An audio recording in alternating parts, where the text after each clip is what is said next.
Recording in progress. En nombre de Dios y la patria se abre la sesión. Saludamos a los senadores que nos acompañan, la senadora Orden, el senador Castro, a nuestro ministro que nos acompaña presencialmente y a sus colaboradores, y también a las visitas que van a ingresar. Estimada secretaria, la cuenta. Presidente, en primer lugar tenemos una comunicación del ministro de Justicia y Derechos Humanos, señor Luis Cordero, por medio de la cual se excusa participar en la presente sesión debido a compromisos adquiridos con anterioridad. Le habíamos enviado una invitación para el segundo punto de la tabla. Después, en segundo lugar, una comunicación del representante de la Asociación de Taxistas Independientes de Chile, señor Carlos Badilla, mediante la cual solicitan ser recibidos por la comisión para transmitir sus inquietudes respecto a la chatarrización y la ley 21.553.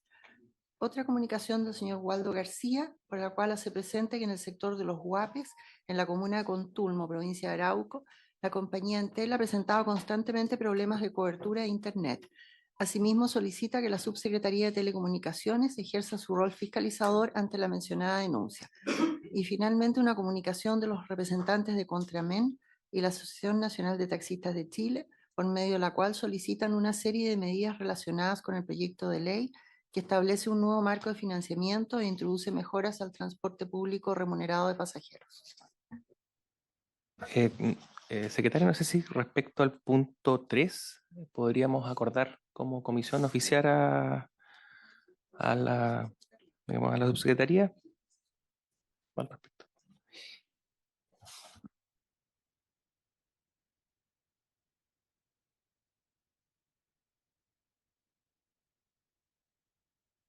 Ya. Muy bien, pues dentro de la tabla de hoy día tenemos como primer punto continuar con el estudio y la votación de las indicaciones presentadas al proyecto de ley que establece un nuevo marco de financiamiento e introduce mejoras al transporte público de pasajeros. Nos queda una indicación en la cual hubo un empate en la sesión anterior y hoy día tenemos que votarla nuevamente. Y después como segundo punto tenemos uno relativo a la Subtel. El subsecretario está afuera. Partamos con el punto 1. ¿Qué pasa en los invitados? ¿Ah? Sí, ¿qué pasa en los invitados?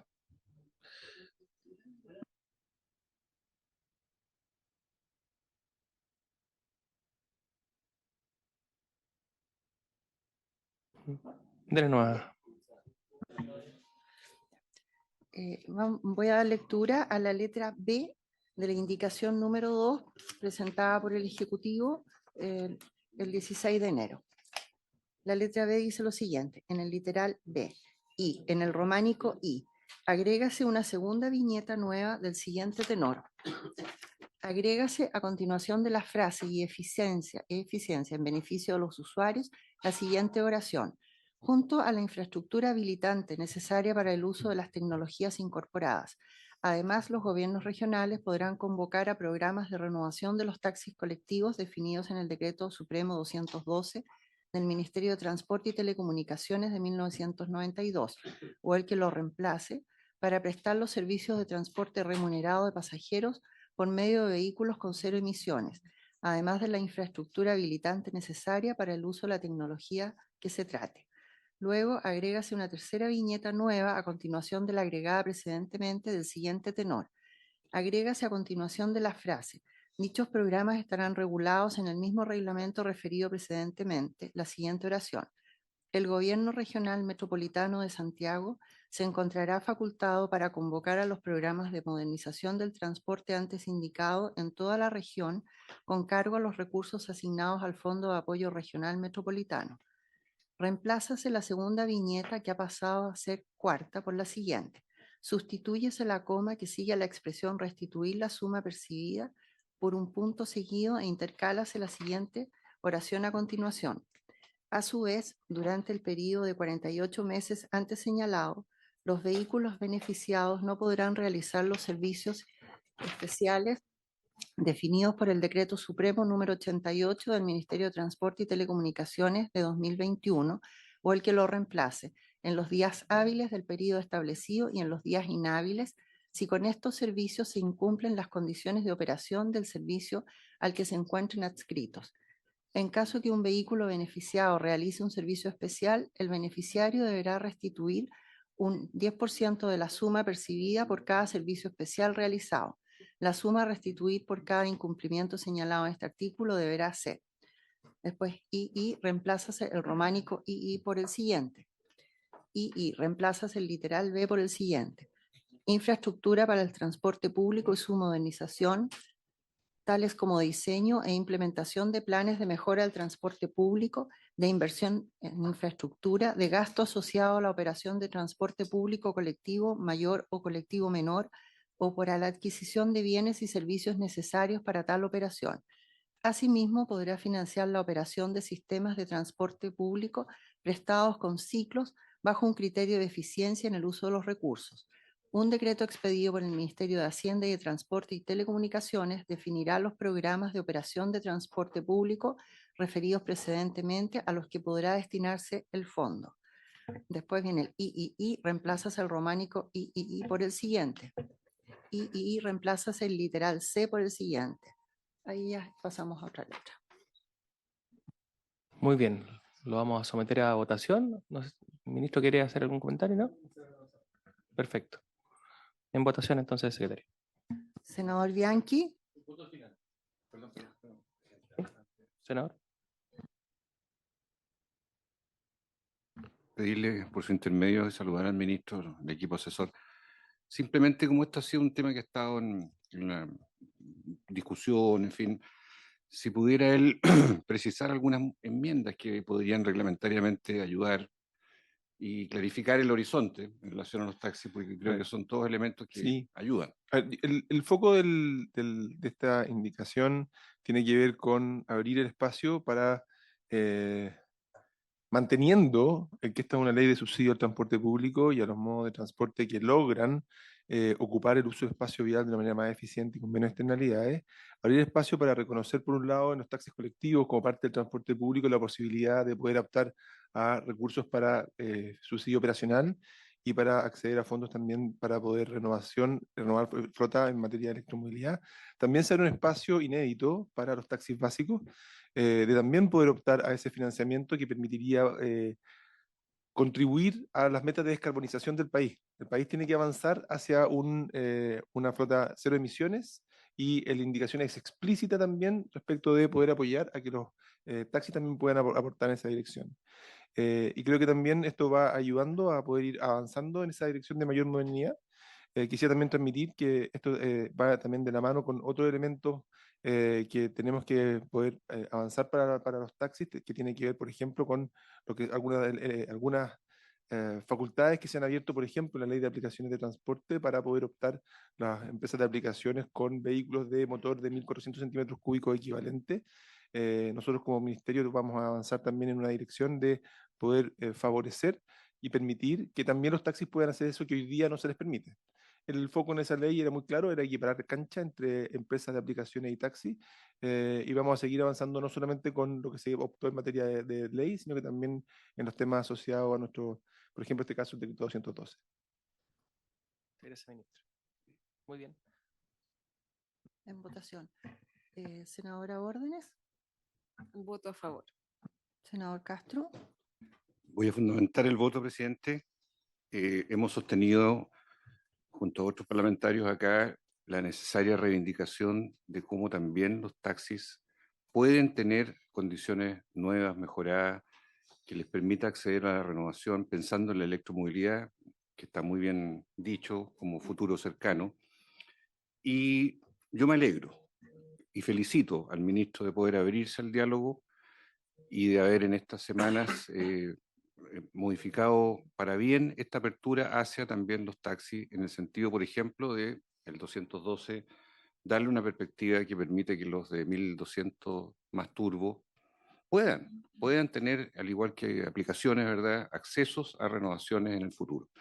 Esto se ha ido conversando también con los propios afectados y a mí me da una buena señal y por lo tanto voy a respaldar este artículo, el cual estaba en duda y la manifesté en la sesión pasada y voté en abstención, justamente para dar una señal de avance y de concreción de esta alianza que nunca debe perderse entre el mundo del transporte, en este caso individual, los taxis, pero también mirando hacia la perspectiva que la socialización de cada una de estas medidas tiene que estar inserta en un escenario real de usuarios y de conductores que hoy día viven y necesitan también expectativas hacia el futuro. Voto a favor, presidente.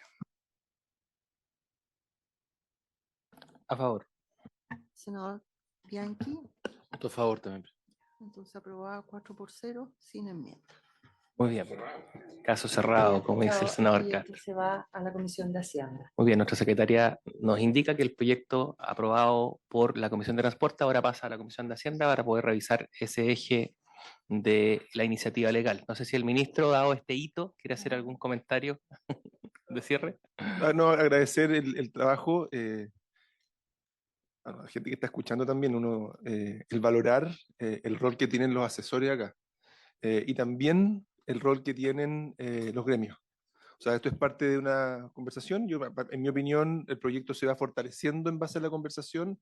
Reconocer aquí, tenemos varios representantes del mundo de los taxis, también el respeto, el cuidado en las formas a la hora de conversar, yo creo que ha sido muy positivo en todos los actores involucrados y yo creo que estamos avanzando con una ley mejor.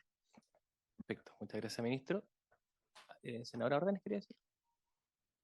Sí, presidente. Primero quiero valorar este hito, creo que es importante, le hemos dedicado como Comisión de Transporte y Telecomunicaciones un tiempo razonable para abordar un tema que tiene que ver con la ley de subsidios, pero esto tiene expresiones y yo quiero valorar en especial que hoy día tenga una mirada con mayor foco en las regiones.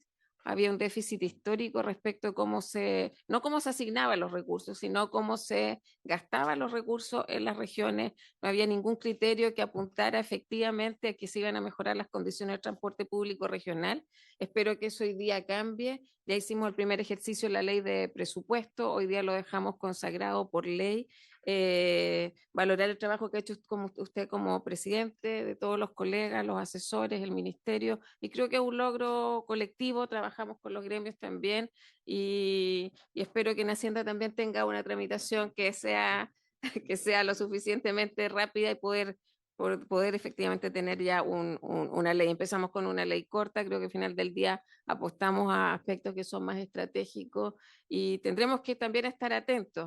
Yo creo que siempre hay espacios que pueden quedar abiertos, pero están los espacios también para modificar y rectificar. Pero viendo el lado más positivo, creo que significa un cambio importante en lo que es la ley de subsidios y en especial el Fondo para Regiones. Muchas gracias, presidente. Muchas gracias, senadora. Muy bien, pues, ministro. Queda con la tarea ahora de trabajar con Hacienda en la siguiente tramitación del proyecto. Como punto 2 de la tabla.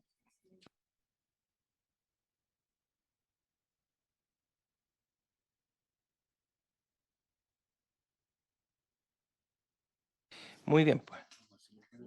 ¿Sí? ¿Sí? ¿Sí?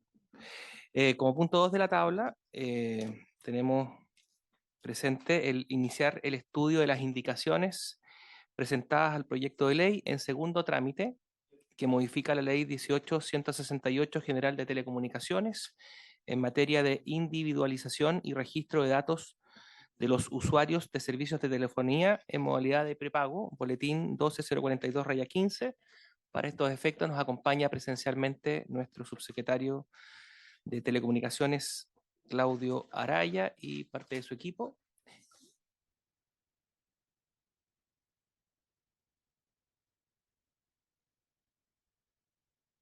Y también se suman a la comisión, y los vamos a hacer pasar, al jefe de la unidad especializada de drogas del Ministerio Público y también al abogado asesor de la Fiscalía,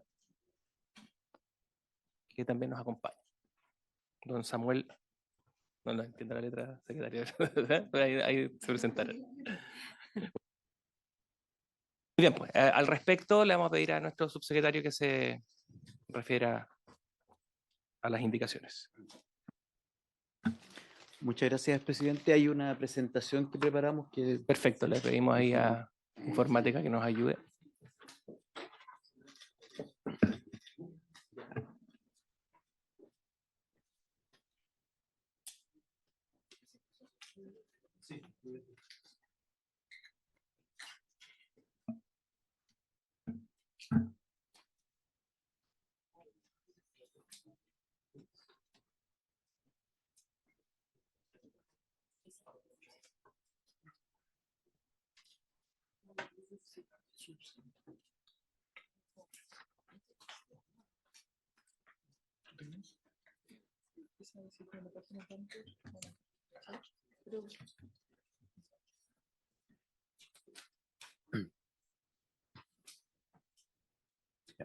Bien, como decía el presidente de la comisión, estamos en un segundo trámite constitucional. Este proyecto fue originado en una moción, fue aprobado por la Cámara de Diputados y estamos en etapa de indicaciones. ¿Podemos avanzar?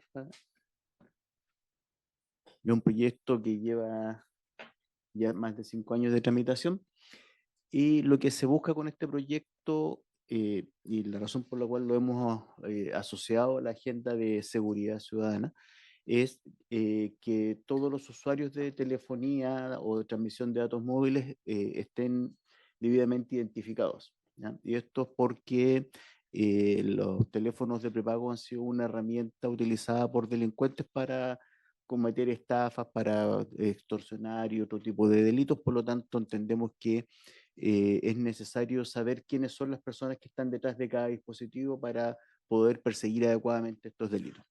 Pasamos a la próxima. Tenemos dos tipos de indicaciones y esto es porque estamos proponiendo avanzar en otra materia, digamos, que tiene que ver con lo mismo.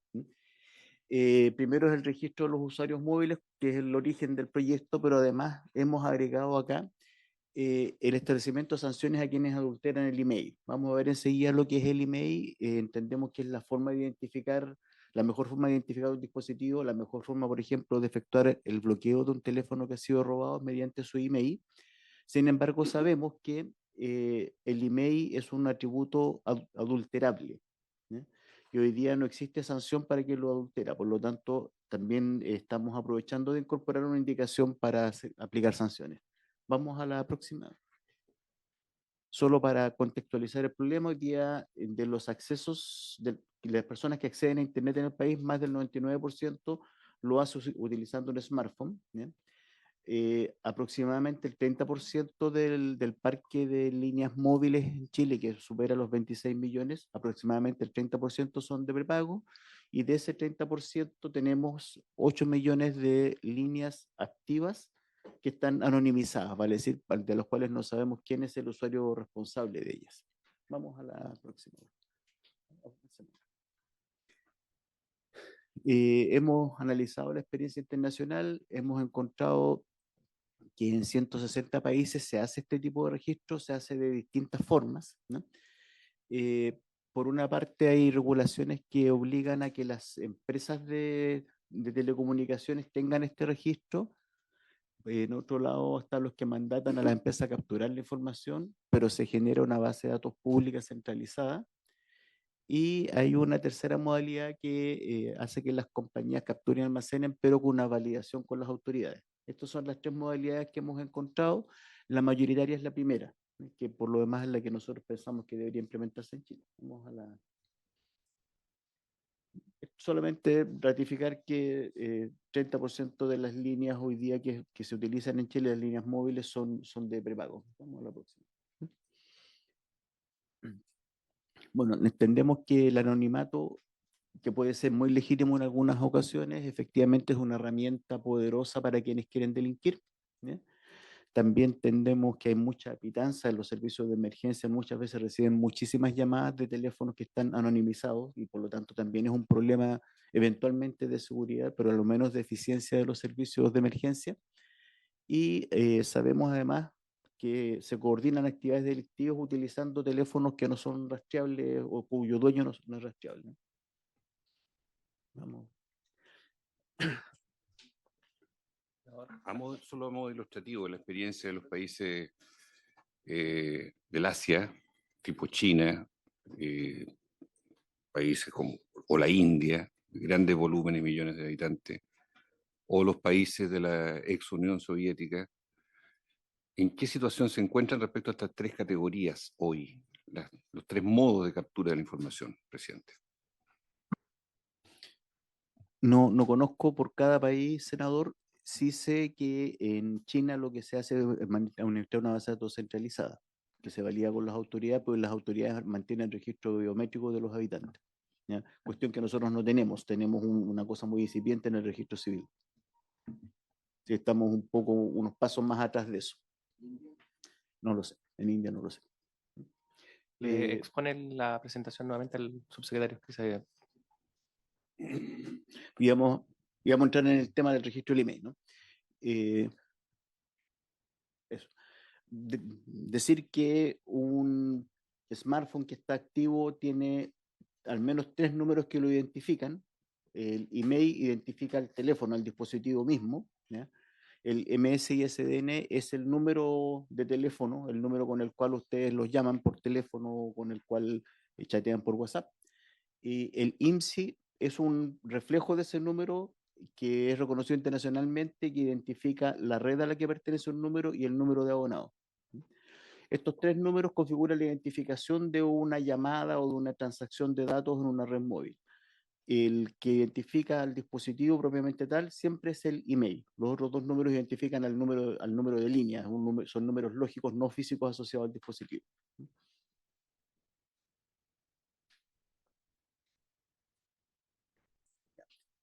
Y eso significa que el objetivo que debemos perseguir es que cada email, vale decir, cada dispositivo que haga tráfico de telefonía o de datos en el país, tenga un usuario validado, esté autenticado. Eso es lo que andamos persiguiendo. Tenemos un conjunto de iniciativas, algunas son administrativas, otras legislativas, que están apuntando a mejorar la forma en la cual administramos los emails. Por ejemplo, ya tenemos vigente una normativa que permite bloquear teléfonos que han sido robados previa a su comercialización, ¿ya? Porque la forma original en que se hacían los bloqueos de teléfonos robados era asociado a una línea. Si a usted le roban su teléfono, usted lo denuncia a la compañía y se bloquea el email, asociando el email con la línea telefónica a la que fue robada. Hoy día también se pueden bloquear teléfonos que no tienen línea asignada. ¿Y esto por qué? Porque estaban ocurriendo asaltos a bodegas o a camiones repartidores y se robaban teléfonos que estaban nuevos en caja que no tenían línea asignada y que luego de eso los podían ver en mercado negro y utilizar. Eso ya no se puede hacer porque también se están bloqueando.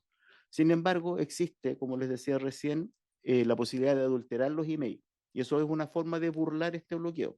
Por eso necesitamos que se sancione y estamos presentando esta indicación.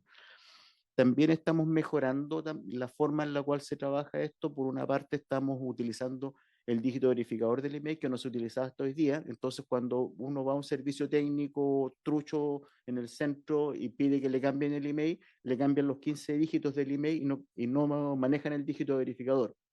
Para nosotros, administrar el dígito verificador significa tener un mejor control, ¿ya? Otra medida que nos parece muy potente es que vamos también a internacionalizar el bloqueo. La GSMA, que es un organismo que agrupa a operadores y a fabricantes de equipos móviles, tiene una base de teléfonos robados que son bloqueados internacionalmente y Chile no está suscrito a esa base. Por lo tanto, nosotros vamos a suscribirnos para que nuestros bloqueos queden registrados y también para que cuando se comercialicen en Chile equipos robados en otros países tampoco puedan cursar tráfico, ¿no? Por lo tanto, también estamos mejorando por ese lado. Y lo tercero que está contenido en el proyecto de ley, que creo que es parte de lo que se va a discutir, es agregar características biométricas en la autenticación de los usuarios, tanto de los prepagos como los postpagos, que tiene algunos bemoles, pero creemos que la autenticación biométrica nos va a permitir mejorar la verificación de que quien está haciendo uso del dispositivo es quien dice ser. Respecto a la adulteración del email, no vamos a ahondar mucho, simplemente existen mecanismos técnicos para hacerlo y esto genera 2 tipos de problemas. Uno es que efectivamente se burlan los bloqueos, pero además esto genera o abre la posibilidad de que haya emails que están duplicados. Vale decir, una persona puede legítimamente haber comprado un teléfono con su email todo legal, a otro dispositivo que ha sido sustraído, le adulteran el email y queda coincidiendo con el suyo, y cuando se haga un bloqueo, le van a bloquear su teléfono en circunstancias que usted es el legítimo propietario. Por lo tanto, tenemos que administrar qué hacemos con los emails duplicados y eso va a ser uno de los problemas fuertes que se nos van a venir porque sabemos que hay, digamos, millones de teléfonos con email adulterados. Bueno, hoy día lo que estamos haciendo es trabajando con la industria, porque esto se debe hacer en conjunto con ellos. Ellos son los que administran las bases de datos, los que administran la red, y por lo tanto en ese trabajo estamos viendo cómo mejorar la efectividad de los bloqueos y además estamos definiendo cómo vamos a trabajar con aquellos emails que ya han sido alterados, que están clonados o duplicados. Hola. Ya, las indicaciones que nosotros hemos presentado al proyecto de ley tienen que ver con, por una parte, mejorar el registro de los usuarios de los teléfonos móviles, sean estos prepago o pospago, mediante la edición de características biométricas, pero también en el caso de los teléfonos de prepago, dando cuenta de cuál es la dificultad que tiene su registro, ¿no? Porque hoy día un chip de prepago se compra en un kiosco, se compra en una empresa de telecomunicaciones, en un retail, ¿ya? Que son lugares en los cuales por defecto no están habilitados para hacer el registro de quién es el que está comprando el chip. Si nosotros forzáramos a que en ese minuto se generara el registro, la venta en kiosco en la práctica desaparecería. Y le genera de verdad un daño a la industria, por lo tanto hemos dicho, no es en el momento de la venta, sino que es en el momento de la activación, ¿vale? Si usted compra un chip de prepago, lo instala en su teléfono, pero para poder usarlo tiene que activarlo con la compañía, ¿ya? Cuando se produzca la activación es cuando debemos tomar registro de el root, del nombre, del domicilio, y estamos pensando también alguna característica biométrica, por ejemplo, como que tome una foto. Ya todos los teléfonos tienen cámara fotográfica, por lo tanto que se tome una foto del usuario en ese minuto, ¿ya? Para darle sentido práctico a cómo registramos los usuarios de prepago. También estamos planteando que la forma exacta quede en una norma técnica, ¿ya? Porque la tecnología va cambiando. Probablemente en 4 o 5 años más va a ser más común tener dispositivos con lector de huella, por ejemplo. Y a lo mejor en ese momento la huella digital va a ser la forma correcta. Si lo dejamos escrito hoy día en la ley y cambia la forma de hacerlo, hay que modificar la ley. Por lo tanto, entendemos que el mecanismo exacto para la verificación de la identidad debería quedar sujeto a una norma técnica, un reglamento a dictar posteriormente.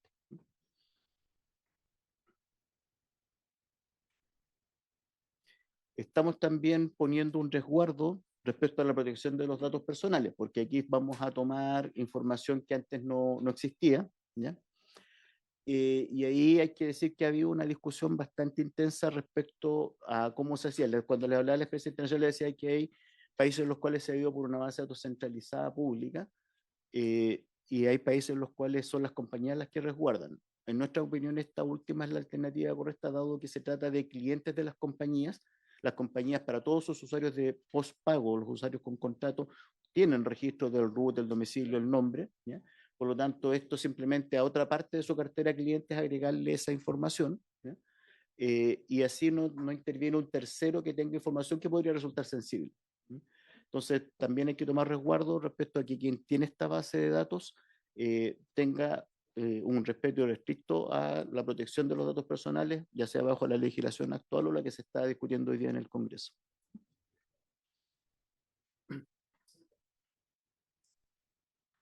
Y aprovechando, como les decía, nosotros hoy día tenemos mecanismos para aplicar bloqueo de los teléfonos que han sido robados, ¿ya?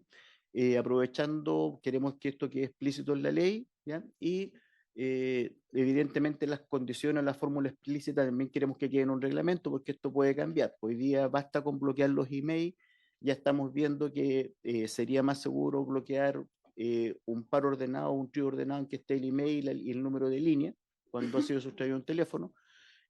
Por lo tanto, esto también es cambiante, es dinámico debido a la evolución de la tecnología, así que sugerimos que la forma específica de los bloqueos también quede sujeta a una norma técnica y que no quede escrita en la ley. Y esta es la indicación que lo que busca es también sancionar la adulteración de email, que como les decía, hoy día no tiene ninguna sanción. Hoy día es algo que uno puede ir y abiertamente hacerlo en un servicio técnico que esté disponible para ello. Por lo tanto, también estamos sugiriendo esta indicación con la idea de que la adulteración del email, dado que es algo así como el número de chasis del teléfono, también tenga alguna sanción.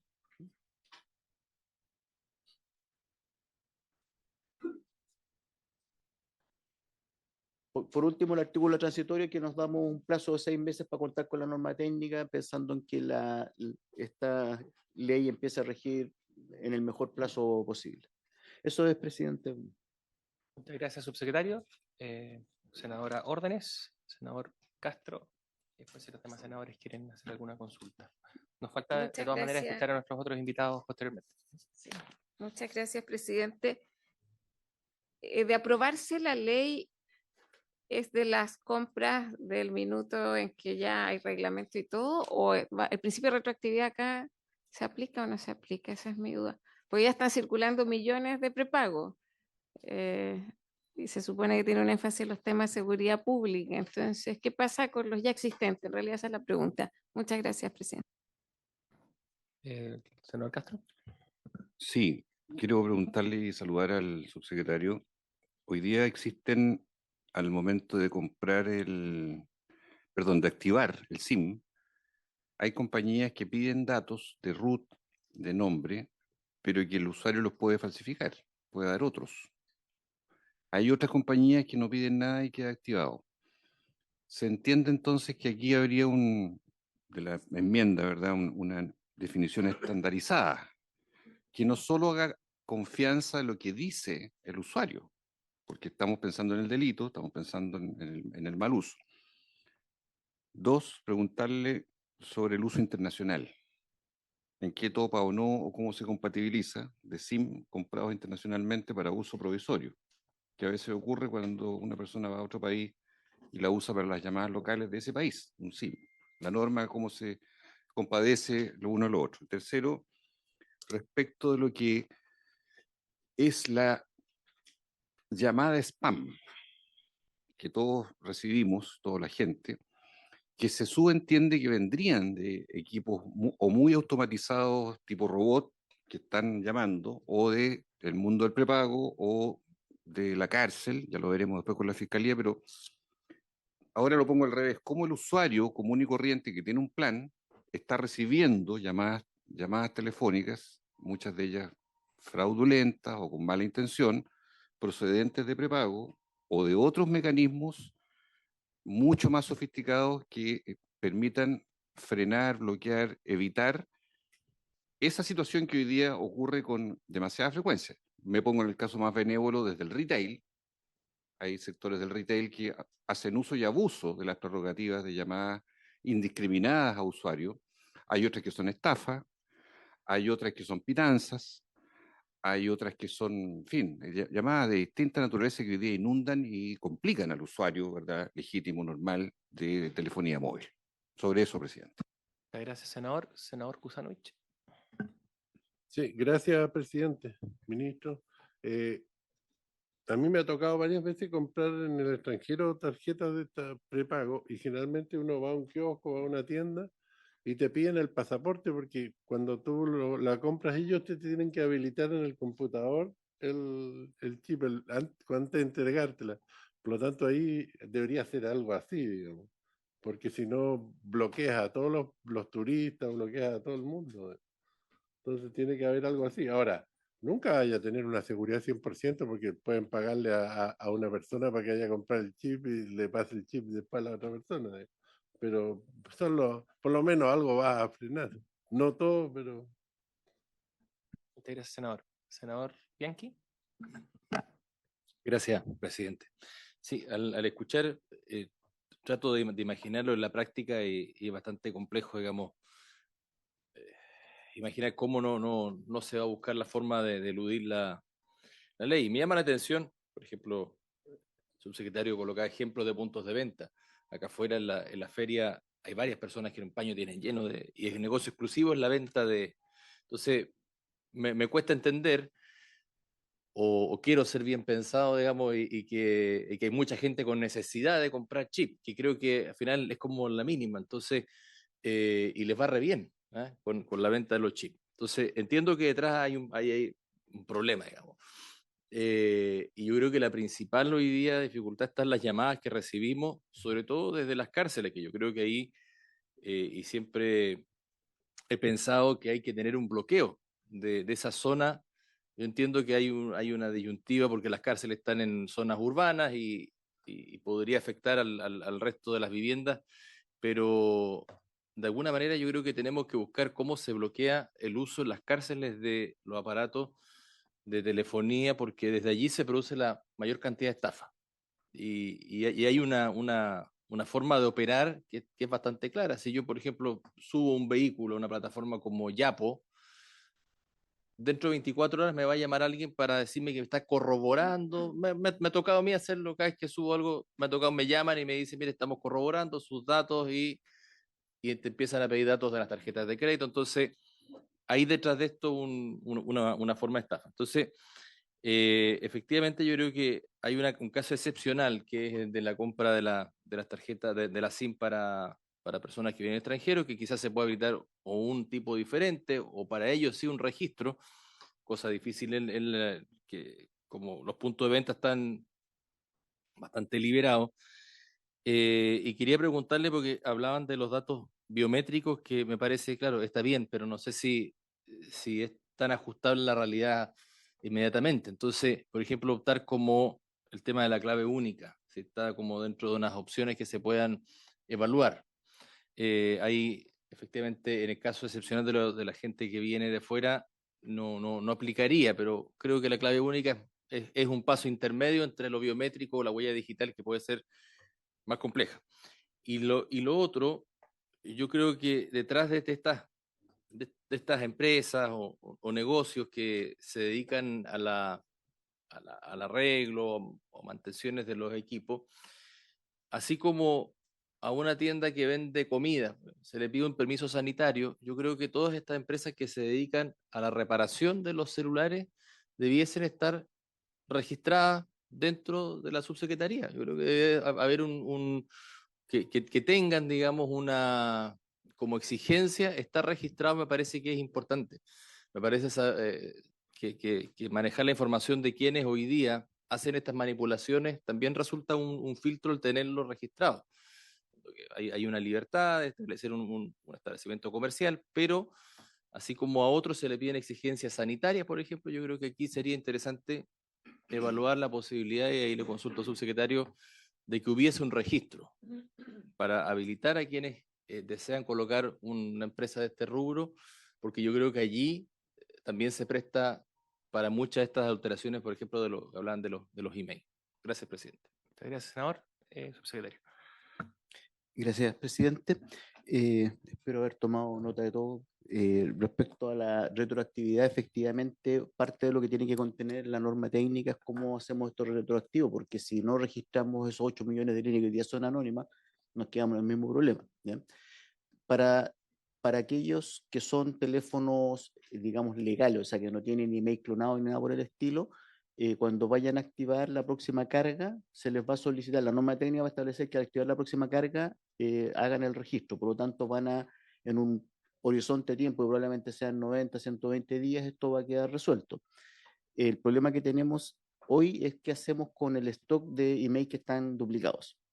Y eso es algo que tenemos que terminar de cerrar con la industria. Nuestro objetivo es terminar con ese stock en el plazo de un año después que esté vigente la ley, pero todavía no tenemos bien definido cómo hacer para mitigar el impacto, porque esto va a impactar a personas que no tienen ningún problema legal, que tienen teléfonos comprados legalmente, que han hecho todo de acuerdo a la ley y que tuvieron la mala pata de que alguien les puso un email igual. Entonces, como van a tener un impacto, lo que tenemos que ver con la industria cómo hacemos para que ese impacto sea el menor posible. Respecto a ese punto, de todas maneras, subsecretario, mi percepción es que para un usuario va a ser valioso igual saber que tenía un email duplicado y que eventualmente lo podrían inmiscuir en una acción delictual de manera inapropiada, ¿no? Perdón, ¿cómo Sí. se detecta el email duplicado? Lo que pasa es que las empresas móviles en su red registran el email de los dispositivos que hacen tráfico por la red. Por lo tanto, les ocurre que aparece un email 2 veces. No, el usuario no tiene cómo saberlo hoy día, porque eso es súper transparente. Entonces, es administrativo, o sea, tiene que haber una campaña comunicacional para indicar a las personas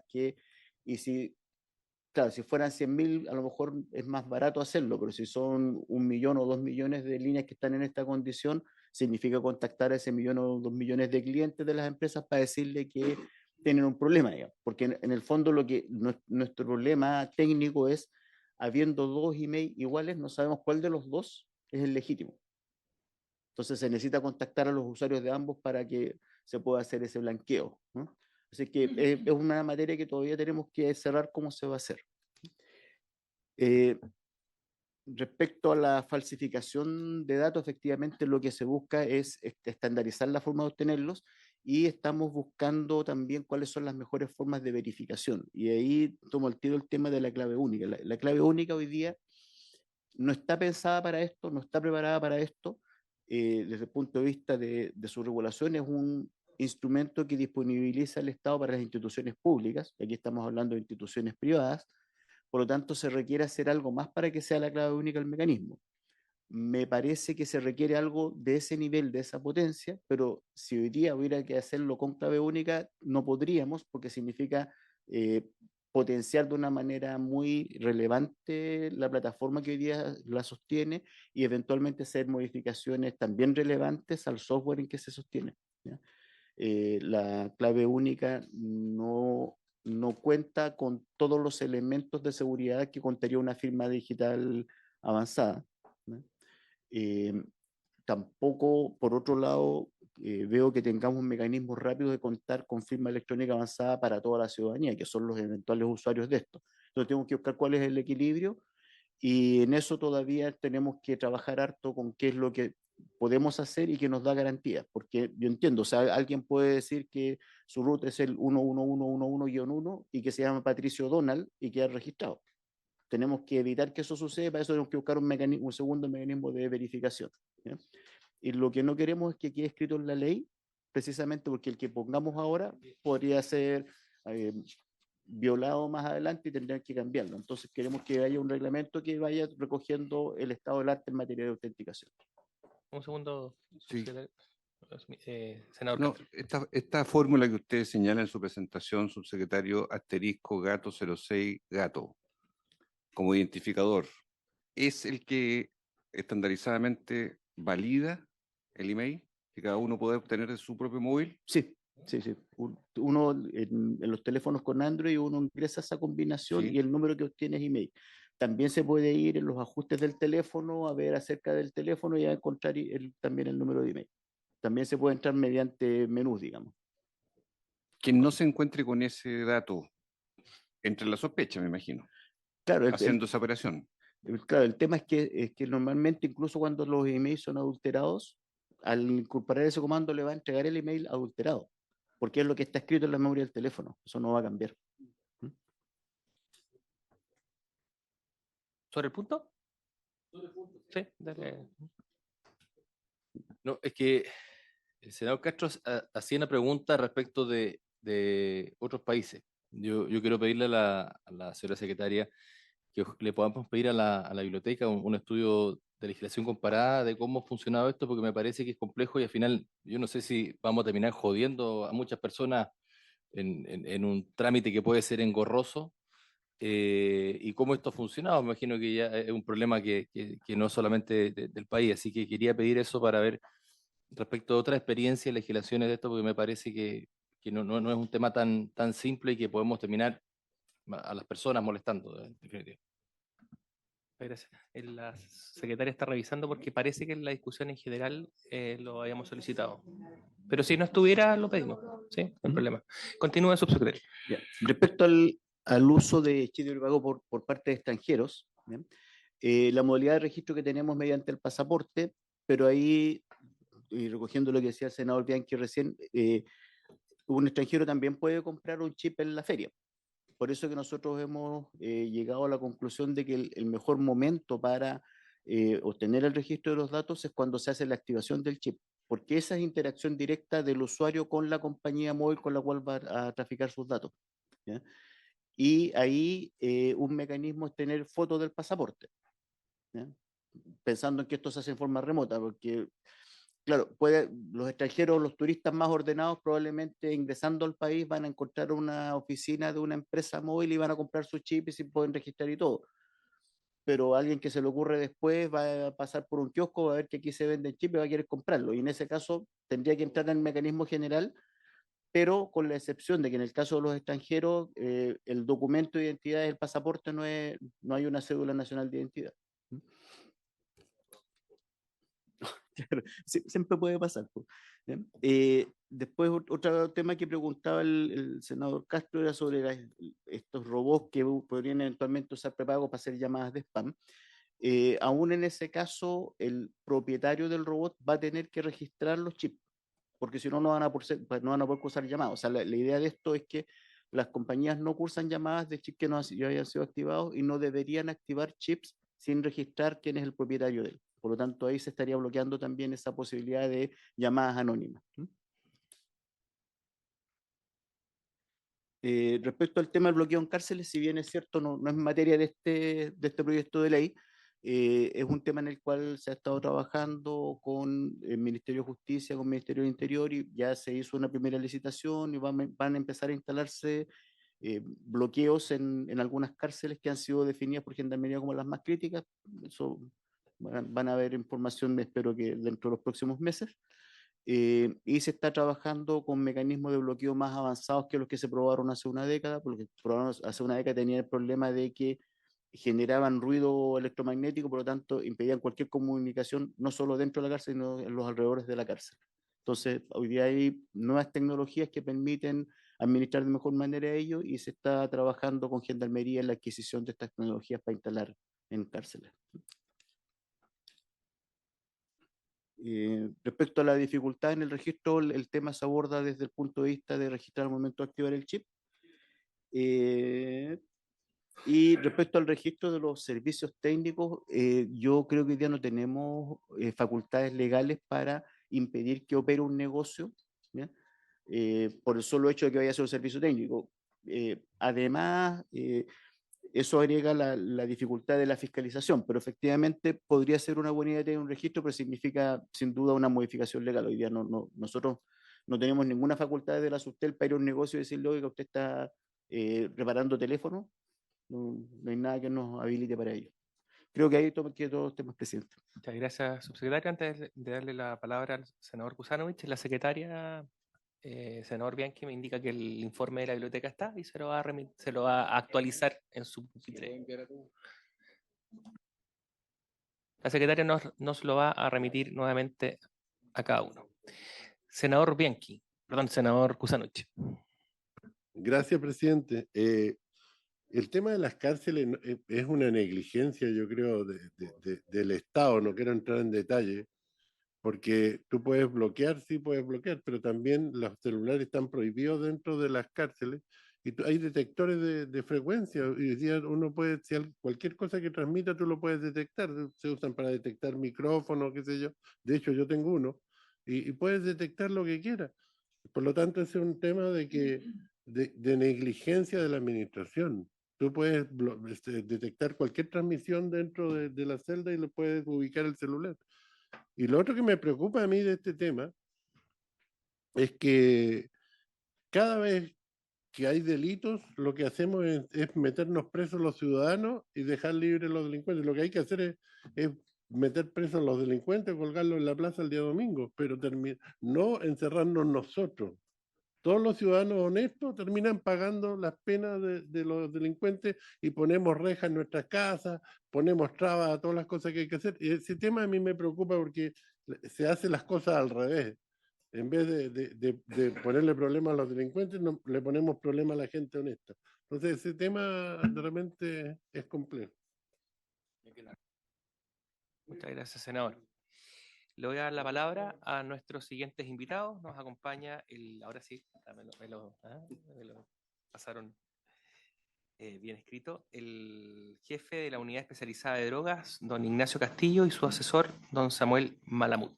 Presidente, bueno, primero que todo, muchas gracias por la invitación. Aprovecho de saludar al resto de las senadoras y los senadores presentes y también el resto de los invitados. Presidente, nosotros ya expusimos al momento de discutirse en general, ¿ya? Y por lo mismo, básicamente, lo que el fiscal nacional nos solicitó fue acompañar a la comisión por si hubiese alguna duda vinculada con el tema procesal penal en que nosotros pudiéramos ser de utilidad para los efectos de resolverla, ¿cierto? Y por tanto no quisiera quitarle tiempo a la ¿cómo se llama? A la comisión para esos efectos. Solo si me permite, solo 4 reflexiones muy menores. Desde la práctica y desde nuestra experiencia en el Ministerio Público es que efectivamente hoy día una inmensa mayoría de los delitos que se cometen, particularmente de los delitos más graves, desde el tráfico de drogas, desde el secuestro, desde las extorsiones, los homicidios, cuando me refiero al contexto de las investigaciones que surgen a propósito de ellos, se cometen con delitos perdón, con sistemas de prepago. Eso no hay duda alguna. De hecho, nosotros nuestras interceptaciones telefónicas, que es una forma para medir esto, porque no todas las investigaciones se interceptan telefónicamente, a pesar de que en Chile tenemos un nivel más o menos importante de interceptaciones, que llega a ser más o menos de cerca del 25 mil interceptaciones, cerca de 20.000 interceptaciones al año. Ojo, muchas de esas no necesariamente interceptaciones de voz, sino que básicamente de datos y georreferenciación. La verdad es que cerca del 80% de ellas son a sistemas de prepago respecto a los cuales no hay ningún antecedente de la persona, y eso efectivamente es una dificultad para la investigación. Lo segundo que hemos visto también, no solamente en las interceptaciones, sino que en las propias investigaciones, es la multiplicidad de cambios de chip que se utilizan en el contexto de la realización de delitos. Es decir, básicamente los sujetos saben que esta es una forma difícil de rastrearlo, de hacerle, por así decirlo, de trazar hacia el sujeto, y en una misma investigación en contextos de, por ejemplo, de tráfico de drogas o de tráfico de armas o de secuestro, utilizan una decena de chips permanentemente a efectos de ir dificultando, ¿cierto?, la interceptación de los mismos, y luego desde la interceptación la georreferenciación de esa ubicación de la interceptación. Tercero, que si bien, como se ha dicho acá, el fenómeno de las estafas uno pudiese asociarlo a los recintos penitenciarios, el problema desde el punto de vista nuestro, yo entiendo lo que decía el senador Kusanovich respecto del resto de los usuarios, pero desde el punto de vista de la seguridad, excede por mucho hoy día lo que hemos visto solo la cuestión penitenciaria, sino que se utiliza en general en el conjunto de los delitos, por así decirlo, violentos. Y por último, en cuanto a la ubicación de los chips, perdón, en cuanto a esos puntos, presidente, son los que nosotros quisiéramos destacar, y estar a disposición de la comisión por si hubiese alguna duda desde el punto de vista procesal penal que uno pudiera eventualmente resolver. Perfecto, muchas gracias, y muchas gracias al Ministerio Público por gestionar su presencia hoy día en nuestra comisión, estimado Ignacio. Senador Castro, y después Sí, senador. saludar a don Ignacio Castillo y su equipo desde la Fiscalía. Un par de consideraciones que me gustaría que él se pudiera referir. Hoy día la mensajería instantánea tiene millones y millones de usuarios, particularmente la plataforma WhatsApp. También se usa en nuestro país Telegram y Signal. Y yo quiero preguntarle si, en base a las órdenes de interceptación en búsqueda del narcotráfico o el delito, o el secuestro o la extorsión, delitos muy serios de connotación hoy día de alto impacto en Chile, ¿cómo la Fiscalía está hoy día haciendo la indagatoria sobre la base de que en Chile hoy la gente es más lo que escribe que lo que habla? Es más el mensaje instantáneo que una llamada de voz, o la misma llamada de voz por WhatsApp, que entiendo que no tiene registro o no puede la compañía acceder, salvo de a quién se hizo, pero no el contenido de lo que ahí se hizo. Entonces, me gustaría, si ese punto, que tiene que ver con la mensajería instantánea, que es de alto uso hoy, lícito e ilícito, ¿qué mirada tiene la Fiscalía para abordarlo? Porque es un problemazo. Y segundo, preguntarle por qué, si todo este esfuerzo, yo vengo y represento la región de O'Higgins, donde está la primera cárcel concesionada del país, 2005, la cárcel modelo Rancagua, que debutó hace 18 años con gran tecnología, con todas las bondades de una cárcel no tradicional, y debutó justamente con las antenas bloqueadoras, en parte, con sistemas de escáner para impedir el acceso, en fin, y hoy día esa situación ha sido muy deteriorada por el tiempo, por muchas razones de destrucción. ¿No ha pensado el Estado de Chile, y aquí lo digo en sentido amplio, no solo la Fiscalía, que yo sé que esto puede parecer muy intrusivo o audaz, pero no le convendría a la autoridad policial superior, al persecutor, tener el control del tráfico de llamadas desde el interior o hacia el interior de una cárcel? Yo sé que es una medida intrusiva,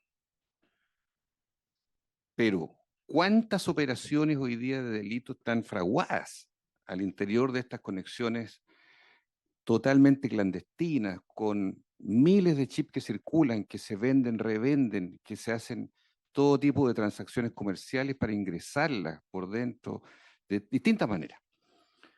Yo no sé si hay experiencia en otros lugares del mundo en que permita la ley tener desde la nube el control total de las llamadas que entran y salen desde un recinto penitenciario. Fíjese lo que estoy diciendo, aquí es el mundo al revés. No es el impedimento, sino que es el monitoreo y la vigilancia del Estado que permitiría desbaratar muchas cosas. Yo sé que esto va a ser interpretado por algunos como una violación de privacidad, hay muchas variantes, pero yo estoy pensando cómo el Estado, yo no sé si hay experiencia en otros países, se mete en esto y desbarata donde está el núcleo hoy día gravemente en Chile del delito a partir del uso de esta tecnología móvil con la transferencia de datos, de señalética, que facilita gran parte de los delitos que hoy día están ocurriendo en el país. Esas son mis preguntas. Dale la palabra, Ignacio, el senador Bianchi. ¿Senador Bianchi o senador Cusano? Senador Bianchi. Gracias, presidente. Bueno, ahí uno ve que la discusión se va ampliando y pareciera que el proyecto que hace pequeñito ante el problema que estamos abordando. Y efectivamente, como decía el senador Castro, hoy día hay muy poco pareciera llamada. Cuando recibo yo un llamado, o es un cacho que me están llamando, o es un centroamericano que me está ofreciendo algún producto, o es un delito. Y lo que pasa en las cárceles, yo creo que la única solución, y sé que no es parte de esta comisión, yo creo que es el bloqueo de la señal. Hoy día, pasar un chip es muy fácil, es de un tamaño tan pequeño que se puede introducir en cualquier parte del cuerpo y fácilmente va a poder pasar los controles. Ni siquiera es necesario tener un teléfono con un reloj que tenga para la capacidad de hacer llamado. Puedo hacer un llamado desde adentro. Entonces, evitar ese tráfico del chip es difícil. Yo creo que si se aborda el problema es realmente bloqueando la capacidad de la comunicación. Y como ya expusieron antes, yo quería pedir algunos datos que los puedan, si no los tiene acá, entregar en algún momento a la comisión respecto de la cantidad de denuncias que reciben de delitos telefónicos y de esa cantidad, si tiene identificado desde dónde se producen, vale decir, para identificar si hay un porcentaje que viene, por ejemplo, desde el recinto penitenciario, otro desde otros lugares, si tienen esa información hoy dentro de lo que han podido resolver, que me imagino que son casos de denuncia prácticamente a una persona anónima, ese es el problema. Entonces, y de las denuncias que han existido, ¿qué porcentaje han sido capaces de poder rastrear o verificar hasta el al día de hoy? Esos datos yo quisiera que se pudiesen aportar a la comisión. Muchas gracias, senador Bianchi. Senadora Órdenes, y después le damos la palabra al Ministerio Público. Muchas gracias, presidente. Quiero saludar a los representantes del Ministerio Público, encabezados por Ignacio Castillo el día de hoy.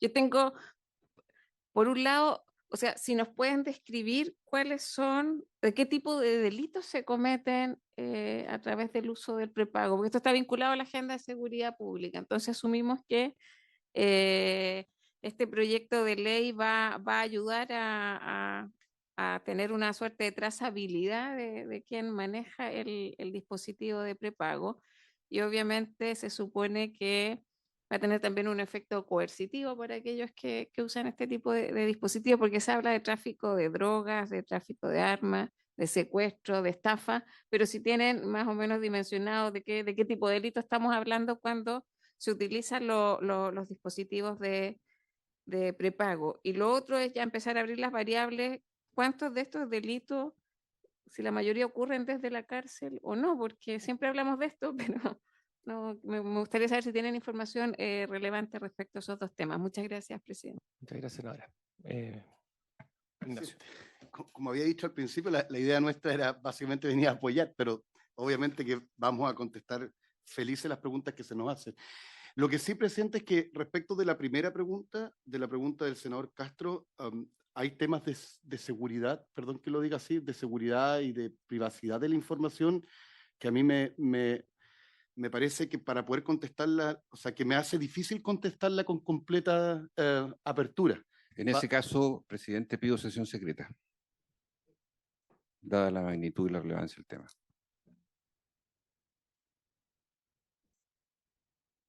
Para dar garantía. Lo que sugiero, los últimos minutos, por último, los podemos dejar así porque me indica la secretaria que tendrían que retirarse todos los asistentes, digamos. Entonces, ese punto lo dejamos para el final. No hay problema. Entonces, todo lo que tiene que ver con el tema de la mensajería de texto lo voy a dejar para el final para abordar qué es lo que pasa y qué estamos haciendo, digamos, respecto. Tendrían que retirarse los asesores. Lo sabemos todos ya. Perdona, pero es que... Tendrían que retirarse los asesores, pero respóndelo al final. Lo respondo al final, ya, ok. Ahora, sobre las situaciones en los recintos penitenciarios, efectivamente, la discusión histórica que ha habido en Gendarmería, y esto lo digo porque yo trabajé también mucho tiempo en el Ministerio de Justicia y estuve a cargo del Departamento de Reinserción Social, se llaman hoy día, antiguamente se llamaba el Departamento de Defensa Social, y que era la relación entre justicia y gendarmería, era la discusión precisamente sobre lo que plantea el senador Castro. Había un sector dentro de gendarmería, legítimo por cierto, que consideraba que más que bloquear las señales telefónicas, lo que había que tener era un sistema que permitiera controlar permanentemente todo lo que se dijera desde la cárcel, es decir, más que bloquear, al revés, interceptar mayoritariamente la información, porque con eso iba a permitir mejorar la investigación, tener más información y esclarecer más delitos que se pudiesen cometer afuera. Había otro sector que en cambio sostenía lo contrario, que lo que debía hacer es que debiera inhibirse las señales y por tanto prohibir las comunicaciones. Desde el punto de vista del derecho comparado, hay para todos los colores, digamos, para todos los gustos. En Estados Unidos, por ejemplo, en muchos estados y en las cárceles federales, los presos, como ustedes saben, tienen derecho a poder utilizar sistemas de telefonía fija, digamos, ¿cierto? A condición de que cada una de esas llamadas van a ser potencialmente interceptadas, o sea, grabadas y escuchadas, y por tanto el sujeto asume que pierde el derecho a la privacidad cuando la persona utiliza ese teléfono. Lo mismo sucede en Italia, a propósito, por ejemplo, de la implementación del 41 bis, el sistema de la cárcel dura, ya no solamente todo lo que se comunica telefónicamente, sino que incluso entre las comunicaciones que se hacen bis, o sea, en persona, todas las comunicaciones son interceptadas y es más, todas las celdas tienen micrófonos para los efectos de poder escuchar permanentemente lo que esos presos, los presos que están vinculados con la mafia, conversan incluso en sus propias celdas. Y las visitas, por eso. Hay otras experiencias que efectivamente también permiten, por ejemplo, la interceptación telefónica con mucho más facilidad tratándose de personas privadas de libertad, dado que la privación de libertad, por así decirlo, supone, como uno lo diría en Chile, incluso a propósito de una modificación legal, que creo que vale bien la pena destacarla, que es de hace pocos meses atrás, que efectivamente realiza una conducta ilícita, penalmente ilícita, aquel preso que tiene adentro un celular. Por tanto, hoy día incluso tener un teléfono celular dentro de la cárcel constituye un delito y por tanto eso perfectamente justificaría más todavía, ¿cierto?, la habilitación o la permisión para los efectos de la interceptación telefónica. Por lo mismo a la respuesta del senador, por su intermedio, señor presidente, del senador Castro, efectivamente uno ve en otras experiencias, incluso en el derecho comparado Estados Unidos y en Europa, sistemas que son mucho más restrictivos respecto del derecho a la privacidad y a la libertad de las comunicaciones en el contexto de las personas que están privadas de libertad. Respecto de lo que ha preguntado por su intermedio el senador Bianchi, no trajimos información estadística, pero le vamos a hacer llegar la información estadística respecto de lo que se consulta. Ahora, efectivamente, si bien hay un uso importante de teléfono, según lo que surge de las investigaciones nuestras vinculado a delitos contra la propiedad, particularmente estafa en el contexto de ciertos recintos penitenciarios, lo cierto es que los delitos más graves, y con eso también quiero contestar un poco por su intermedio lo que señalaba la senadora Órdenes, los delitos más graves, la ubicación de los teléfonos no necesariamente se encuentran en los recintos penitenciarios. De hecho, la mayoría de las investigaciones en las cuales nosotros investigamos delitos que son vinculados con tráfico de drogas, como le decía, o delitos de secuestro y extorsión, los teléfonos son teléfonos que se utilizan georreferencialmente, desde luego, fuera de los recintos penitenciarios. Incluso en casos graves que hemos visto recientemente, por ejemplo, de secuestro, la georreferenciación apuntó a, obviamente, lugares fuera de las cárceles dentro de Chile, pero también no por georreferenciación, sino que en este caso básicamente por los datos del teléfono a teléfonos utilizados desde el extranjero, que eso ya es un problema adicional. A la pregunta finalmente sobre cuáles son los delitos, al momento, que era lo que preguntaba por su intermedio la senadora Órdenes, presidente, vamos a enviar junto con la información que le mandemos al senador Bianchi, vamos a enviar la información respecto de cuáles son los delitos sobre los cuales se intercepta telefónicamente, que son principalmente los delitos que nos permiten, primero, asegurar que se trata de, obviamente, utilización de teléfono en el delito, y segundo, la condición de prepago, porque eso también la tenemos identificada, y yo diría que en un porcentaje altísimo tiene que ver básicamente con delitos de tráfico de drogas. O sea, el tráfico de drogas concentra el porcentaje mayoritario de las interceptaciones telefónicas, y luego de eso, básicamente, delitos vinculados con secuestros, extorsiones, homicidios, también algo de presunta desgracia, básicamente porque usted sabrá que en el caso de la presunta desgracia muchas veces la interceptación telefónica a efectos de la georreferenciación es una buena manera para identificar dónde pudiese estar la persona. Por ejemplo, los casos de adolescentes o niños que se escapan, uno los encuentra de esa manera. Así que vamos a mandarle un listado con todas para que usted tenga los antecedentes, pero yo diría que, y no hay que olvidar que además nuestra normativa, más allá de drogas, en general permite la interceptación telefónica en los crímenes. Por tanto, en general se trata siempre de delitos que son muy graves, digamos. Y sobre lo primero, si me voy a lo primero. Sobre lo primero le vamos a pedir entonces a nuestros asesores que salgan de la sala.